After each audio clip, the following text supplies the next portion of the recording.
talking about kids, you know, and I think this is not a way of skirting the issue regarding reproductive health, but a way of concretizing, I think, in your way, how it is closely tied to your idea of family. Okay, you were talking about sex education per se as being incomplete.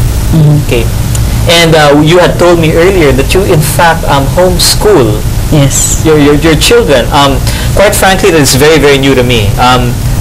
How is this related to the entire issue of preserving the family and advocating a stand against the reproductive health bill?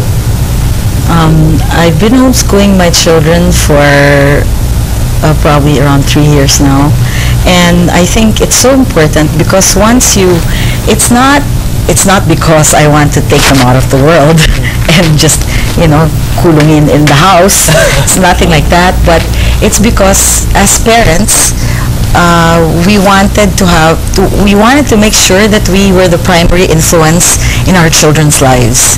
See, so they get exposed. They still go out with their old friends. I find that hard to believe. You know, for my kids, it's always been Barney. I mean, up to now, it's either Barney or Dora, and they're the primary influences, I think. You know, but you see, with homeschooling, it's the parents who become the primary influencers. That's very fascinating. How does that happen?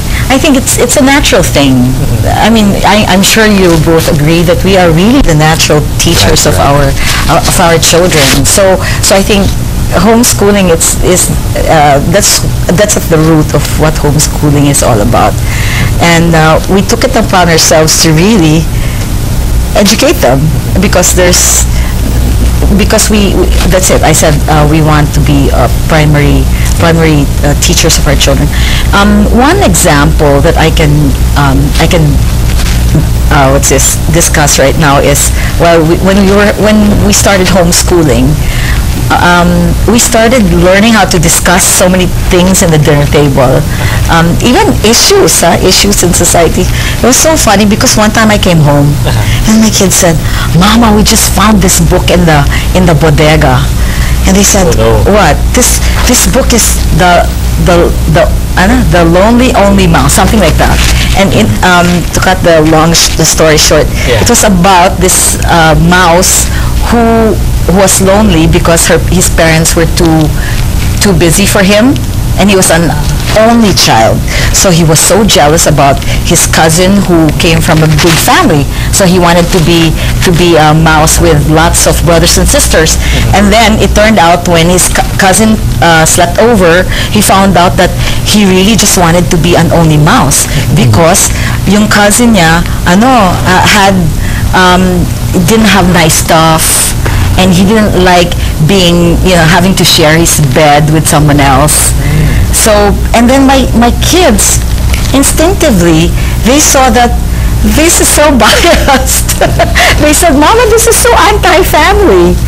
And I think that was such a great experience for me because you get to talk about these things, you get to catch these moments in a very natural way. In a very natural way, yes. Okay. Very interesting. Speaking of a natural way, parang i-segue na lang natin from the natural way in which you become the influencers of your family. There is what is called a natural family planning, which is connected, I think, with an idea of reproductive health. Okay, so in what sense do we use natural here? Natural family planning, actually, in a sense, it's more of a way of life rather than a method. I notice you're very specific about that. It's a way of life and not a method. Yes. Is there anything wrong in looking at it as a method, right, before we move on? Well, because the concept behind that is there are values behind it, makes it work. Couples have to be very communicative with each other. They have to respect each other, things like that. So if you just isolate it as a method and not as a way of life, it loses its entire meaning.